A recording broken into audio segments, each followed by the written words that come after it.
আমার বুকের মধ্যে এসে বলছে যে আমাকে রাসেল মিয়া অনেক মারতো, তুই আমাকে মারবি না তো। ওরা বাসর ঘরে থাকলো, একটু পরে বলছে যে এই রুমে তো গরম, আমি তো থাকতে পারছি না। আমাদের সেই হাসপাতালে প্রথম প্রেম শুরু হয়। এই হাসপাতালে আমি তাকে প্রথম ভালোবেসে কিন্তু লিপ কিস করি। 10 লক্ষ টাকা ধার্য করিয়া তাকে হচ্ছে যে আমি স্ত্রী হিসেবে কবুল করলাম। এরকম করে যেভাবে সেভাবে হয়েছে শরীয়ত মোতাবেক, এবং ওখানে কাজী রেখে, মানে আমাদের হচ্ছে কাজী বিয়ে পড়েছে। আমি সেই কাজীকে খুঁজছি, এবং আমি এমনকি সেটাও করতে পারি, আমি সারা কোর্ট আমি 1 লক্ষ টাকা পুরস্কার করব যে আমাদের বিয়ে কোন কাজী পড়িয়েছে, আমি 1 লক্ষ টাকা তাকে দিব। সে কথায় কথা রাসেল মিয়ার কিন্তু চেহারা দেখে কিন্তু জ্ঞান হারাতো।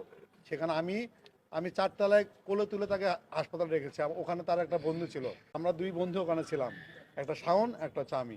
সেই শাওন যখন বেরোচ্ছে, শাওনের সামনে বলছে যে আকাশ আকাশ আকাশ দোস্ত, তুই একমাত্র পারফেক্ট যেটা বর্ষার দায়িত্ব নিতে পারবি।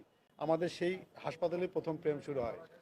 শুধু এটাই না, হুমায়ুন এখানে ছিল, সেখানে সেই হাসপাতালে আমি তাকে প্রথম ভালোবেসে কিন্তু লিপ কিস করি, যেটা সত্য, যেটা বলতে সমস্যা কোথায়। সেখান থেকে প্রেম শুরু, এবং আমরা এক হাসপাতাল, হ্যাঁ, এক হাসপাতাল থেকে আমার বুকের মধ্যে এসে বলছে যে আমাকে রাসেল মিয়া অনেক মারতো, তুই আমাকে মারবি না তো। একমাত্র তুই বেঁচে থাকার ভরসা, ঠিক আছে চল আমরা বিয়ে করি। আমি বলছি যে রাসেল মিয়া যদি ডিভোর্স না, আমি কেন করব? আমার ছোট বোন, আমি কে জানেন, হসপিটাল থেকে তো আমাদের বাসায় আসে।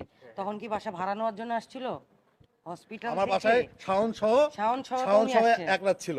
তখন উনি যে আমাদের বাসায় 2 মাস থাকলো, তাই না? এখন আপনাদের কাছে জানাইছে যে আমাদের বাসা ভাড়া নিয়েছে। হসপিটাল থেকে তো ডাইরেক্ট আমাদের বাসায় আসছে। আমাদের বাসার 3টা বেডরুম, আমি একটাতে থাকি, আমার ভাই একটাতে থাকে, একটা আমরা সাবলেট ভাড়া দিয়ে রাখছি। আর বর্ষা যখন আসলো, তখন আমি বলছি যে উনি কে? তো বলছে যে উনি বর্ষা চৌধুরী। আমি তো চিনি না, রাসেল মিয়ার সাথে ওনাকে আমি দেখেছি। বর্ষাকে আগে কখনো দেখিনি, রাসেল মাধ্যমের এই এই দেখলাম। তো বলেছে চুপ থাক, একটু অসুস্থ। তারপর পর দেখি যে 2 4 5 6 7 8 দিন হয়, বের হয় না রুম থেকে, দুইজন এক রুমেই।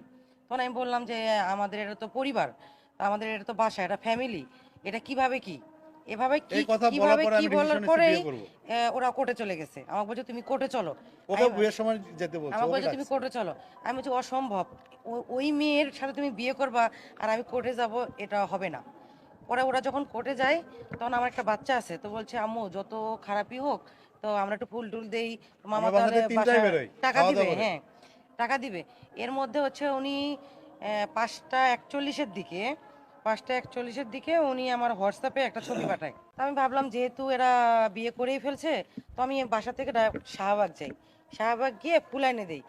আমি আমার জীবনে ভাই বাসর টাসর তো সাজাই না, আমি এসব বুঝিও না।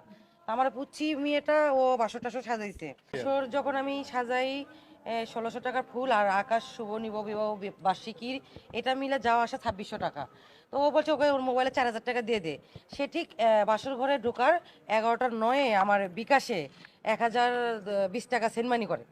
না তো ঢুকতে সেটাও দিচ্ছে আমার, না, আমি কারণ ঢুকতে দিছি না, ভাগ্নি আর আমি চাবি নিয়ে একটা রাখছি। ভাই ছিল, আর ভাগ্নি আমার ওরা কথা হচ্ছে বাসর ঘরে ঢুকতে টাকা ওর দিতে হবে। কাছে 500 টাকা দিয়ে দিল। 500 টাকা দিয়ে ওরা বাসর ঘরে থাকলো। একটু পরে বলছে যে এই রুমে তো গরম, আমি তো থাকতে পারছি না। তখন আবার আমাদের রুমে আসছে, আমরা আমার বাইরে চলে আসছি। যাক, এরকম করে উনি তো আরো 4 5 দিন থাকলো। থাকার পরে উনি অনেক কাজের অর্ডার দেওয়া শুরু করে। তখন বলছি যে আমার পক্ষে তো আপনার এগুলো কাজ করা সম্ভব না।